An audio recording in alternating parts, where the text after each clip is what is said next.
Okay, we've got to talk about the Nazca mummies. So get in here. This is Jack with Cosmic Road. I'll talk about UFOs and the paranormal. Please hit like and subscribe and let me know what you think in the comments below. Okay, Jaime Maussan is tweeting, the National Polytechnic Institute, one of the 25 most prestigious institutions in all of Latin America, confirmed the existence of a pure silver implant introduced at least 1,000 years ago to the small tridactyl being Clara. And he links to this footage here showing them analyzing this, doing the metallurgic examination of this piece. Very, very fascinating. And of course, that's the implant in question with Clara, a pregnant being. The video says that the silver is of such a purity that it would be unlikely to have been developed by the ancient Nazca people. It would have required a much higher technological ability. Also, as Jose Bazan notes, the level of purity of the silver is toxic to life on Earth when coming in contact with their bodies. But these creatures were able to handle these implants without a problem. Very, very intriguing. He also notes silver chloride was found along the high purity silver implant.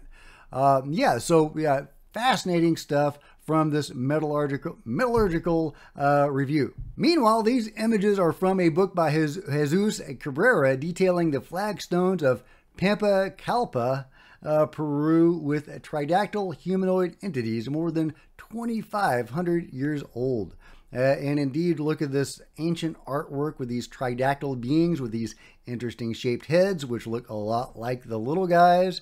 Fascinating stuff. Again, the same, the heads look a little different than as depicted in that one, but they still look an awful lot like the little guys, all tridactyl.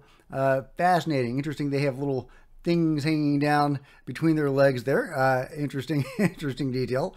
It looks like some great pictures from this book. Speaking of interactions between the beings, the Nazca beings and the ancient Nazca people, Pavel Ibarra on his podcast, Psychoactivo, I'm probably mispronouncing that, Pavel, I apologize, but he had a terrific interview with David Valesco, the author of The Message of Nazca, where he actually went and spoke to the people of the region and studied ancient folklore and mythologies, trying to understand what they knew about the beings. And he says, yes, indeed, there was an interaction. And one of the interesting things, because he says a lot of interesting things in this interview, I highly recommend checking out the full thing. But one part was around this timeline. I think it was around the 28-minute mark, when he's talking about the interactions between the humans and the beings. And he says that it was the little guys that had the interaction with the humans of the time, not necessarily the larger, more human-looking ones like Maria or Montserrat. That seems to be in keeping with the artwork of the ancient times, like what I just showed you. But it's interesting that the little guys seem to have had more interactions than the larger, more human-looking ones. What do you think that means? After all, Montserrat would have given birth to a live being, would have given a live birth instead of laying eggs like the little guys and ladies seem to have done. So were the little guys used as intermediaries in the same way that gray aliens might be intermediaries or functionaries of higher beings like the mantis beings? Let me know your theories in the comments below. David also says that there was some sort of falling out between the humans and the beings, and he thinks this dates back before the arrival of the Spanish, because he was like, well, maybe this had to do with the change of religion, but his information is that it actually occurred earlier than that. So fascinating stuff. I would love to know what that falling out was all about. The oldest bodies definitely date back before the Spanish invasion of South America. But I also am reminded of the remote viewing that Anita did, where she was actually in communication with the beings themselves. And they told her that they had lived underground for a long, long time, and that humans had come and built a settlement on top of their dwellings. Could that have been the start of the interactions? I would love to know more details about all of that. Meanwhile, researcher of the Nazca mummies, Jose de la Rios Lopez, tweets this. The stone artifacts found at the site of the tridactyl remains show traces on their surfaces that until today had not been a topic of conversation. However, they are a part of the context of this discovery, which constitutes a challenge for science. And this is supposedly an artifact found at the site, or one of the sites. So, yeah, is this supposed to represent Orion? Well, what is this intriguing design supposed to be, if indeed this is an authentic artifact from the site? And I don't know if that's confirmed yet, but very intriguing. This is another artifact showing what looks like constellations and things. I would love some dating on these samples, but as far as I know, there is no dating, and there may be no dating possible unless there's organic remains on the artifact. So maybe they can find some, ancient lichen or algae or something on these artifacts to be able to date them better. But as of now, we only have these images. And we are told they came from one of the sites. And I say one of the sites because I think there are multiple sites. That seems to be what I keep hearing. Oh, and thanks to Nico, who sent me this picture. This is also supposed to be from the site, or one of the sites. You can see this alien-looking figure holding something in its hand. I mean, if this is authentic, again, I would love to know if this is authentic or not. But I wonder what it's holding in its hand. It must symbolize something, right? So I would love to know, A, if this is real, and what does it mean? Let me know your theories in the comments below. Yeah, and is this on the back of it, or is this just a blow-up of details of it? Either way, really intriguing find. I hope they're able to authenticate these as actually coming from ancient times. Meanwhile, it looks at the moment like I will be interviewing Jaime Maussan himself on Sunday. We'll see if that happens. I'm fingers crossed. I hope it does. I'm really excited about that interview. And if I interview him on Sunday, I'll probably drop that interview on Monday. Speaking of Jaime, here Jaime is responding to Stephen Brown and the controversy surrounding Stephen Brown's theories. This is AI dubbed, so it's a little weird listening to Jaime without an accent, but it's kind of cool actually in a way. So let's give a listen. Yes, they said all that, brother, he had cut off his fingers, his little finger, and the thumb to put them on top of the other fingers. If I could do that, why would I want to be a journalist? I dedicate myself to operating on people's hands and become the best hand surgeon in the world. So how is that going to be? And feet too, because it is also in the feet. That's why it's very important. Forgive me, it is so absurd. It is so absurd what Stephen Brown is still saying, that he has joined a team, that he has put together a team, and that's it. They showed that the proteins of these beings have in their heads are the same as those. Proteins from the heads of llamas. Well, what nonsense, Mr. Stephen Brown. How does it occur to you? And they have wires in their legs. Well, for God's sake, first demonstrate it. Second, tell me where the DNA comes from. That there is no DNA match in the entire world with these beings. There is none with the little ones. 1 million species that have been compared, there are none. The eggs, what are these eggs they have there? Yes, the metal. Explain the metal to me, please. How could it be put there? Fourth, carbon-14.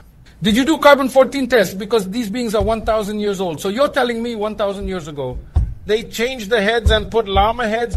The ancient Incas or the ancient inhabitants of Nazca, they were the ones who did it. And then they put all these things in it to deceive us 1,000 years later, or what was it like? Mr. Brown, you are a teacher of ethics, of philosophy and ethics. Ethics, this is not ethical. You are not an expert in this in the first place. And secondly, he starts putting together a team that who knows who it is. Okay, well, I'll let you listen to the full thing at your leisure, but Jaime responding passionately and fiery against Stephen Brown's theories. Now, Stephen has replied saying he didn't mean the beings had wires, but they had some sort of okay, I was looking for his exact quote, but I couldn't find it. But Stephen Brown did say he did not mean wires exactly. But either way, Jaime's points are good. Also, think about it. If these are indeed fakes made 1,000 years ago, constructs, whatever you want to call them, llama heads on top of a mutilated monkey body with some sort of reptilian skin wrapped around it, well, all of that should be easy to identify. We should be able to identify that specific scaly skin. We should be able to identify distinct monkey organs within the body. All of this should be very easy to find. The eggs inside the beings, well, they should correspond to lizard eggs or snake eggs, something identifiable. So if Stephen Brown's claims are true, then that should be very easy to prove. So far, nobody has produced any match for any of that. Also, Tridactyls from Twitter, who gave me this excellent Nazca mummy reproduction head. Love my Nazca mummy head. Isn't that sweet? Isn't that sweet? Love it. Thank you, Tridactyls. But Tridactyls makes this excellent point. Bone structure needed on Josephina to be comparable to a llama skull. And he shows us that's what Josephina looks like. And you can see this ridge right here. Well, the llama skull does not have that ridge. It's flat right there. So it would need to come out more in order to correspond to Josephina. So, yeah, probably hard to do. Also, Gonzalo Chavez shares this, a comparison of the inside of the skull being studied by U.S. researchers in the inside of a ritual doll shown by the Ministry of Culture in January, which are found in Palpa, Peru. It's the same. So I think that he's saying that Stephen Brown and his team may be examining one of the ritual dolls or else the outright fakes that the Ministry of Culture was using to debunk the Nazca mummies. Now, I actually corresponded with one of the analysts, one of Stephen Brown's analysts, and he assures me they had legit samples that did not come from the Ministry of Culture. So, who knows? And of course, we do have DNA. Now, I've talked before about some of the problems that may be inherent in the DNA analyses to date. I do think we probably need better DNA. However, if the DNA to date is accurate, Maria, for example, I believe she shared 30% genetically in common with humans. As Lucid Lens pointed out in that excellent piece that I linked to the other day, we have more genetically in common with a banana than we do with the very human-looking Maria. Again, I think that needs to be corroborated, but that's very suggestive. Anyway, we've got bodies, y'all. We've got bodies of once living beings that were interacting with the peoples of the time. This is possibly the biggest discovery of all time. This is UFO disclosure.